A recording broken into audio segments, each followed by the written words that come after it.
और second hand क्या मिलेगी, 1.5 लाख में मिल जाएगी। पर वो आदमी ये नहीं समझता सुधरवाने में 3.5 लाख और लगेगा उसको, क्योंकि बाहर से तो अच्छी रिपेयरिंग करवा दिए तो बाहर से तो नई जैसी लगती है, लेकिन वो चलती यहाँ से तोपखाना से चली चांदनी चौक में ढप, वो गोलसर करे ना वहीं पर धर रही, उठवाने के लिए आगे का चक्का खराब, पीछे की स्टेमनी खराब हो गई, सब खराब होता है, सुधरवा करके अरे भैया इसी अच्छा क्या कर लेती। जब तुमको मालूम है कि 1.5 लाख इसके सुधरवाने में भरना पड़ेगा, 1 लाख की गाड़ी ली 3 लाख सुधरवाने में लगा, इससे अच्छा। भाई ज्यादा चतुर बनते ना वो ऐसे ही ठगाए जाते हैं, जो ज्यादा होशियार बनते ना उनकी यही स्थिति होती है ना। 100 रुपए के अच्छे टमाटर नहीं ला सकेंगी, है ना, 10 रुपए किलो के बिल्कुल सड़े लाएंगी, फिर भले वो डॉक्टर को 200 रुपए की दवाई लेके खाएंगी, है ना। अच्छे टमाटर, अच्छी सब्जी, अच्छे फल, अच्छी वस्तु नहीं लाएंगे, सड़ी वस्तु लाएंगे। गांधी जी हम जो सड़ी वस्तु लाएंगे बिल्कुल। बाजार में कब जाएंगे वो, 5:30 बजे के बाद, जब वो बोलते हैं 6 रुपए किलो, 6 रुपए किलो, 7 बजे जाओ तो 3 रुपए किलो, 8 बजे जाओ तो 1 रुपया किलो, 9 बजे बोलते हैं फ्री में ले जाओ, 9 बजे बोलते हैं फ्री में ले जाओ, 9:30 बजे के बाद छोड़ करके चले जाते, है ना। सभी जिसको चाहिए हो ले जाओ, कोई इसको देने वाला नहीं है। और सवेरे दी जाओ तो बिल्कुल आपको सॉस निकला मिलेगा वहां पर रोड पर, बिल्कुल सॉस निकला मिलेगा, आपको कुछ नहीं करना पड़ेगा। तो भैया ऐसे सस्ता सामान लाएंगे, रद्दी सामान लाएंगे, फिर भले बीमार हो जाएंगे तो डॉक्टरों को 1000 रुपये 500 रुपये देते फिरेंगे। गोलियां, अच्छी चीज खाओगे तो कभी गोलियां नहीं खाना पड़ेगी, कभी ग्लूकोज नहीं चढ़ेगा, कभी बोतलें नहीं चढ़ेंगी, लेकिन तुम हल्का फल्का रद्दी खाओगे, उससे तन भी मिटा, मन भी मिटा और धन भी मिटा। उन्होंने बसती का दान दिया, इसलिए उनके लिए वहां पर क्या है, सोने के बहान में मिलते महल मिलते हैं, और गाड़ियों ने लेने की आवश्यकता नहीं है। हर देवों के पास में पुष्पक विमान होता है। नंदीश्वर जाना तो विमान में बैठ के, कैलाश पर्वत जाना तो विमान में बैठ करके जाते, विदेश क्षेत्र जाना है तो वो विमान में बैठ करके जाते हैं, और उसमें जा करके भगवान की यात्रा करके आते हैं। उन्हें पैदल चलने की आवश्यकता नहीं है। तो वो पूछन करते नंदीश्वर द्वीप में, तो नंदीश्वर द्वीप में क्या होता है, वहां पर दिन रात का भेद नहीं होता है, वहां पर दिन रात का भेद, वहां पर दिन रात का वहां पर भेद नहीं होता है। इतना रत्नोमय प्रकाश रहता है, इतना रत्नों का प्रकाश रहता है, इतना रत्नों का प्रकाश रहता है, वहां दिन रात का क्या नहीं होता है, भेद नहीं होता है। लेकिन मनुष्य भी रात्रि में पूजा कर सकते हैं क्या। हाँ, अब किसी के मन में बिल्कुल हल्का सा, है ना, क्रैक हुआ होगा किसी का मन कि रात्रि में पूजा कर से तो 20 पंथी का पोषण हो रहा है, लेकिन भैया इसमें कहाँ पंथ का पोषण शोषण हो रहा है, तुमने समझा नहीं। अरे समझो रात्रि में भी क्या हो सकती है, बोलो, रात्रि में भी भगवान की पूजा हो सकती, लेकिन पूजा के 2 भेद, एक द्रव्य पूजा, एक भाव पूजा। रात्रि में हम द्रव्य पूजा नहीं करते हैं, लेकिन रात्रि में हम क्या कर सकते हैं, भाव पूजा हम कर सकते हैं। भगवान की भाव पूजा के लिए हम भाव से भगवान की पूजा, भक्तांबर स्तोत्र पढ़ना रात्रि में ये भाव पूजा है, कल्याण मंदिर विष्टा पढ़ना ये भाव पूजा है, पंच नमस्कार मंत्र पढ़ना ये क्या है, भाव पूजा है। पंच नमस्कार महामंत्र की आराधना करना, पार्श्वनाथ भगवान की स्तुति पढ़ना, है ना, कोई भी स्तवन पढ़ना, ये सब कौन सी पूजा है, ये सब भाव पूजा कहलाती है। इसके लिए भाव पूजा कहा गया है। भाव पूजा के साथ द्रव्य चढ़ाने की आवश्यकता नहीं है। और एक व्यक्ति क्या दिन में क्या होते हैं, श्रावक अष्ट द्रव्य से भगवान की क्या करते हैं, अष्ट द्रव्य से भगवान की पूजा आराधना करते हैं। रात्रि में हम जब भगवान की 7:30 बजे 8 बजे भगवान की क्या करते हैं, आरती करते हैं, ये भी भाव, बोलो ये भी क्या है, ये भी भाव पूजा है। भगवान की जो आरती दोपहर में यदि हम दर्शन करने गए, भगवान के पास बैठ करके उनके गुणों का स्मरण गए, ये भी भाव पूजा है। तो जिस समय द्रव्य पूजा उस समय द्रव्य पूजा, और जिस समय भाव पूजा उस समय द्रव्य पूजा के समय द्रव्य पूजा, और भाव पूजा के समय भाव पूजा। हम भगवान का स्मरण कभी भी कर सकते, भगवान के स्मरण करने में कोई पाबंदी कोई पाबंदी नहीं। नमोकार मंत्र कॉमन मंत्र है, जब चाहो तब उसी आनंद से उसका स्मरण कर सकते हैं। देवों को नींद नहीं आती, स्वर्गों में रात नहीं होती है। स्वर्गों में क्या नहीं होती है?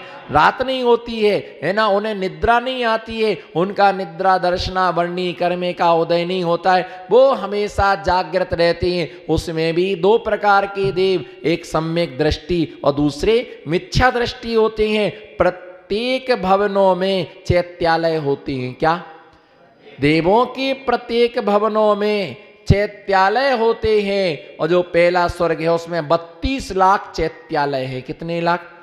पहला जो स्वर्ग है, सौधर में स्वर्ग है, उसमें 32 लाख चैत्यालय हैं, उसमें 32 लाख चैत्यालय हैं। और दूसरा जो क्या है, ईशान स्वर्ग है, उसमें 28 लाख, उसमें 28 लाख चैत्यालय हैं। तीसरा उसमें 12 लाख चैत्यालय है। चौथा उसमें 8 लाख चैत्यालय। ऐसे बढ़ते बढ़ते बढ़ते बढ़ते वहां पर चैत्यालय, ऐसा कोई भी देवों का विमान नहीं है, कोई भी देवों का विमान नहीं है जिसमें चैत्यालय न हो, है ना। जिनके साथ भगवान रहते हो, है ना, बोलो, जिनके साथ भगवान रहते हो उनकी दुर्गति कौन कर सकता है? जिसके साथ भगवान हो और जो भगवान के साथ में हो उसकी दुर्गति कभी भी, उसकी दुर्गति कभी भी नहीं हो सकती है। हम यही बोलते कि भगवान मेरे हृदय कमल पर आन विराजो, हे भगवान आप मेरे हृदय कमल पर आ जाइएगा। सम्यक दृष्टि देव जो होता है,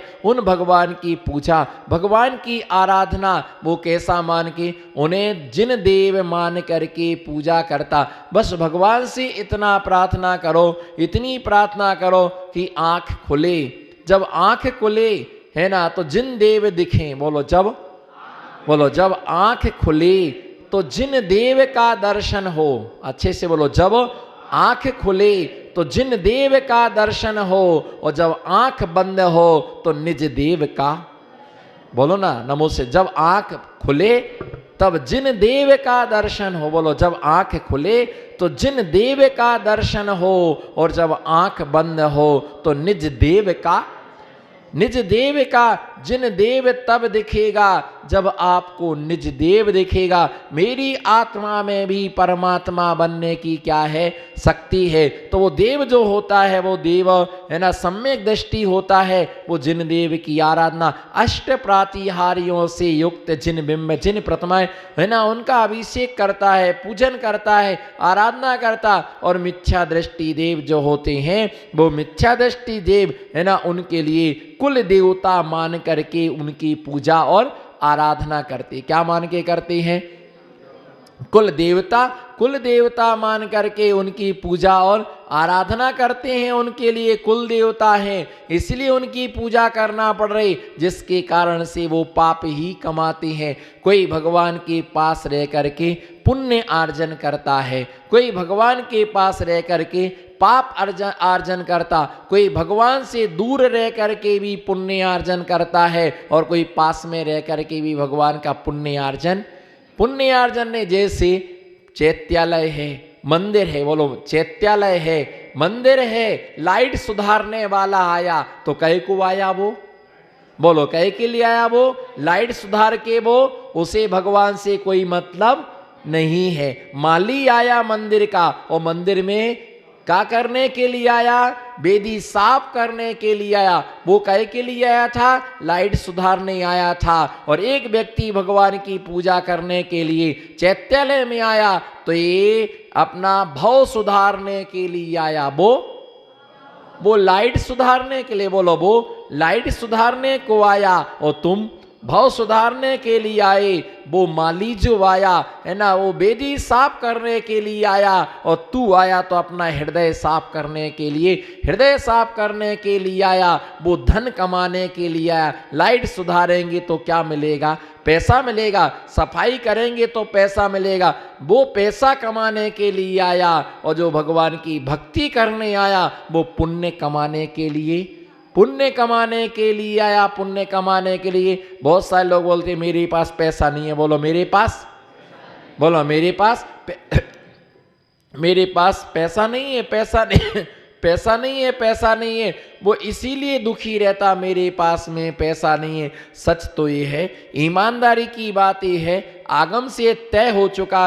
आप ये कहो कि मेरी सत्ता में पुण्य, बोलो मेरी सत्ता में पुण्य नहीं है। अगर मेरी सत्ता में पुण्य होता तो निश्चित में कागज को छू लेता, तो वो कागज भी क्या हो जाता, वो कागज नोट हो जाता। मैं लोहे को छू लेता, वो लोहा सोना हो जाता। मैं चद्दर को छू लेता और वो चद्दर चांदी के रूप में, वो चद्दर चांदी के रूप में बन जाता है ना। जहां पर हम बैठ जाते वही पुण्य की भूमिका क्या हो जाती, पुण्य की भूमिका बन जाती। अहो कभी याद करो जीवन भर के लिए, बोलो अहो, अहो कभी याद करो उस जीवन भर के लिए जिसका पिता काष्ठांगार, जिसके पिता के पास अपार संपत्ति थी, लेकिन सत्येंद्र जो था है ना, उसके लिए का जो उसका मंत्री था सत्येंद्र राजा का, उस राजा ने उसे छल किया, कपट किया, उसे बर्बाद कर दिया।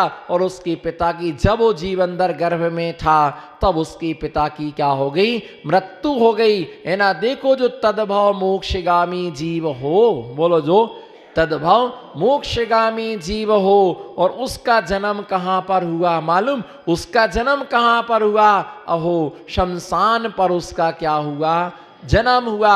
शमशान पर उसका जन्म हुआ, और शमशान पर जब उसका जन्म हुआ, शमशान घाट पर जन्म हुआ, उसकी माँ की पास में एक फटी साड़ी थी। और जब उसका जन्म हुआ तो उसको उठाने के लिए कुछ नहीं था, तो एक अर्ध जलित कफन पड़ा हुआ था। उस कफन के लिए उसने क्या किया, उस कफन में उसके लिए लपेट लिया। उसके लिए डर लग रहा था, उसके लिए डर लग रहा था कहना कि कोई इस मेरे बालक को ले ना जाए, कोई मेरे बालक को ले ना जाए। और रो रही थी। उसने, देव ने आके कहा कि तुम अपने बच्चे का पालन ना कर पाओगे, तुम अपने बच्चे का क्या, तुम अपने बच्चे का पालन ना कर पाओगे है ना। इसलिए तुम ध्यान रख के चलो। एक सेठ का पुत्र मर गया, एक सेठ का पुत्र मर गया। उस माँ से कहा कि तुम अपने नवप्रसूत बालक को यहाँ छोड़ दीजिएगा, आपके बच्चे का पालन कोई दूसरा करेगा। वो माँ कैसे उस बच्चे के लिए छोड़ दे, कैसे उस बच्चे को छोड़ दे। उसने रोते रोते छोड़ दिया,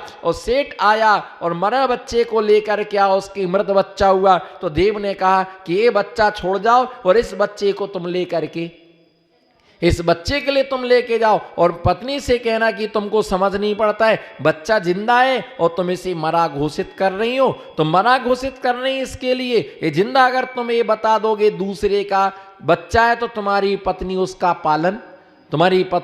पालन नहीं करेगी। अहो उस बालक को ले गया, उसने पाला, उसने पोसा, उसने बड़ा किया। बड़ा हो जाने के बाद उसे पता चला कि मेरी माँ नहीं है। इतना पुण्यशाली था, उसने अनेकों लाभ के लिए क्या किया, प्राप्त किया। लेकिन जन्म कहाँ हुआ, मरघट में जन्म हुआ। एक कफन में उसका शरीर क्या किया गया, एक कफन में उसका शरीर लपेटा गया, कफन में लपेट करके उसका शरीर रखा गया, पालन पोषण किया। बाद में जाकर के पुण्यशाली बना, अनेक कन्याओं के साथ में विवाह हुआ है ना। कोई मुनिराज थे, उन्हें भस्म व्याधि रोग हो गया, इतना रोग हो गया कि जितना खाएं वो सब भस्म हो जाता था। आखिर में मुनि पद से वो च्युत हो गए। जिस भोजनशाला में ही रहता था, इसको हिस्से का जो भोजन दिया उसने उसको दे दिया। जैसे ही दिया उसका भोजन उसका रोग क्या हो गया, समाप्त हो गया। मरते समय कुत्ते के लिए जीवनधर ने नमोकार महामंत्र क्या किया था, सुनाया था, जिसके प्रभाव से वो यक्ष बना। और उसने कहा कि तुम्हें कोई जरूरत पड़े मुझे याद करना। जब इसके ऊपर संकट आया तो उस देव ने इस जीवनधर को क्या किया, बचाया, जीवनधर के लिए बचाया। अंत में जाकर के मुनि दीक्षा ली, कर्म क्षय करके केवल ज्ञान के लिए प्राप्त कर लिया। माता से बिछोए क्यों हुआ, माता से वियोग क्यों हुआ, तो तो पिछले जन्म में इसने क्या, एक कबूतर के बच्चे थे, उस कबूतरी से उस बच्चे के लिए अलग कर दिया था, जिसके कारण से 16 वर्ष तक माँ का वियोग क्या करना पड़ा, सहन करना पड़ा। हमारी छत पर कहीं अंडे रख के गए, उठा करके फेंक दिए। कुत्ते के पिल्ले हैं, उनको अलग कर दिया, कहीं किसी से बिछोए करा दिया। ये छोटे छोटे चूहे हैं, उनको भर करके क्या कराए, छोड़ करके आए, उन्हें उनकी माँ से अलग कर दिया। चिंता मत करो, तुम्हें भी यही दुख भोगना, तुम्हें भी यही दुख भोगना पड़ेगा, है ना। इसलिए ध्यान रख के चलना, किसी का किसी से, जीव जंतुओं का, है ना, गाय और बछड़े के लिए अलग अलग कर दिया, है ना, उन्हें अपनी माँ से बिछोए कर दिया, पिता से बिछोए करा दिया। यही कर्म उदय में आते हैं। कब का किया कब उदय में आता है, बोलो कब का, बोलो कब का किया और कब उदय में आएगा, है ना। जिसका होता है उसका उदय आता।